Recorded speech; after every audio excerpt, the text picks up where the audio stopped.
You think that disappearing is as easy as tossing your phone and heading for the hills or the wilderness. You're already making one of the biggest mistakes most people make.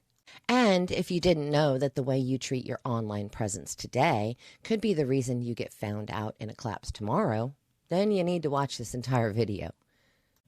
Because disappearing completely, digitally and physically, is not just difficult, it's almost impossible if you don't start early and think it through. A lot of people imagine going off-grid as this romantic, rugged ideal, living in a cabin, cutting firewood, growing your own food. And sure, that is a small part of it, but the real challenge, the part no one wants to talk about, is staying hidden, blending in, not being tracked, not being remembered.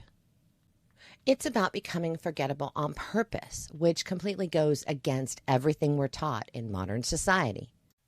Social media has taught us to share, to post, and to be seen. But when things fall apart, visibility becomes a liability. And let's be clear, disappearing in today's world is nothing like it was in your grandpa's time. You used to be able to move 2 towns over, change your name, and start fresh. That doesn't work anymore. Nowadays, every single thing you do leaves a trace. Most people don't realize how much they're already giving away. That smartphone tracks everywhere you go, even when it's off. Your car's GPS could be logging your routes. Even something as simple as a photo that you post online might be tagged with your exact location and time without you ever realizing it. And then there are the property records, utility accounts, internet subscriptions, online purchases, facial recognition cameras on the streets, social media posts from friends who tag you, and hundreds of data broker sites that sell your info to the highest bidder. And all of that data is connected. It paints a full picture of your habits, your schedule, and your relationships. So if you're thinking you can just go dark on the day of a collapse or SHTF, good luck, because by then it's too late. And that's why the process of disappearing has to start now while the grid is still on and while no one is paying attention. If you wait until everyone's panicking, the roads are jammed, and law enforcement is running facial scans at checkpoints, you've already lost. The people who are going to make it out clean are the ones who already scrubbed their digital footprint, laid low, and prepared quietly while everyone else was distracted. Now let's talk about bug-out locations. Sadly, most people's plans are laughably easy to predict. Family land, state forests, that one cabin they always bring up in conversations, and they post about it too, showing off their fire pit, their rain catchment system, and their off-grid cabin build. They think they're being smart, but what they've really done is create a map for anyone watching. And don't think it'll be hard for someone to track you out there. With public mapping tools, drone flyovers, and even thermal imaging from cheap hobby equipment, the idea of hiding out in the woods isn't what it used to be. You might as well hang a sign over your retreat if you're leaving tracks, smoke, light at night, or radio signals. A better strategy is to stop thinking about how far you can go and start thinking about how well you can blend. Some of the most successful people at staying hidden never even leave the city. They disappear in plain sight.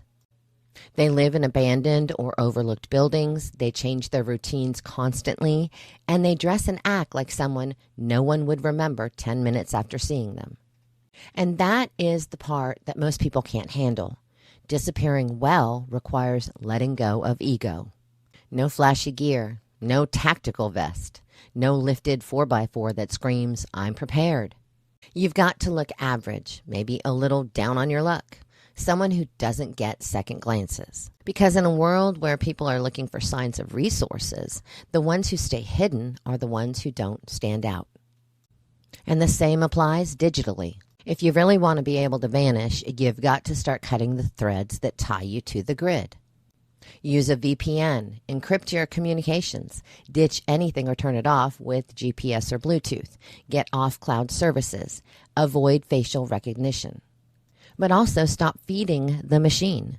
Don't give your information away for convenience. Stop using loyalty cards. Stop logging in to public Wi-Fi. Stop scanning QR codes at restaurants. All of that data gets stored, linked, and sold. And here's something interesting. People make the mistake of thinking it's all about removing data, but sometimes the smarter move is replacing it with noise.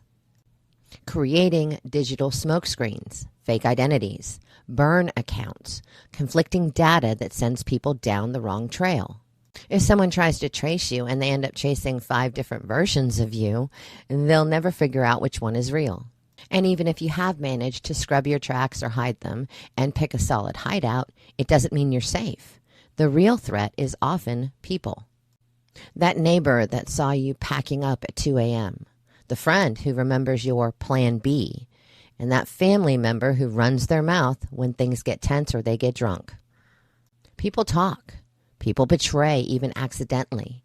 That's why operational silence is so critical. The fewer people who know, the fewer chances there are for your plans to unravel. So what do most people get wrong when they try to disappear? They wait too long. They overestimate their privacy. They assume rural means safe. They assume silence is enough. They forget about heat signatures, aerial views, paper trails, noise, light, and scent. They forget people will be desperate, and desperation makes people smarter and more dangerous.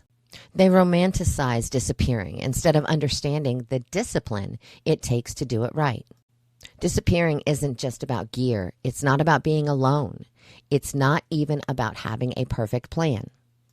It's about being forgettable, untraceable, and absolutely committed to staying off the radar. It's about self-discipline, deep planning, and understanding that vanishing completely means giving up parts of the life you've always known. And the truth is, most people aren't ready for that. But if you are, if you're the kind of person who's serious about surviving not just the chaos, but the aftermath, then you need to start now. Because the people who disappear the moment things go sideways and SHTF happens, they're the ones who laid the groundwork when no one else was paying attention. They're the ones who understood that survival isn't about fighting to be seen. It's about learning to be invisible.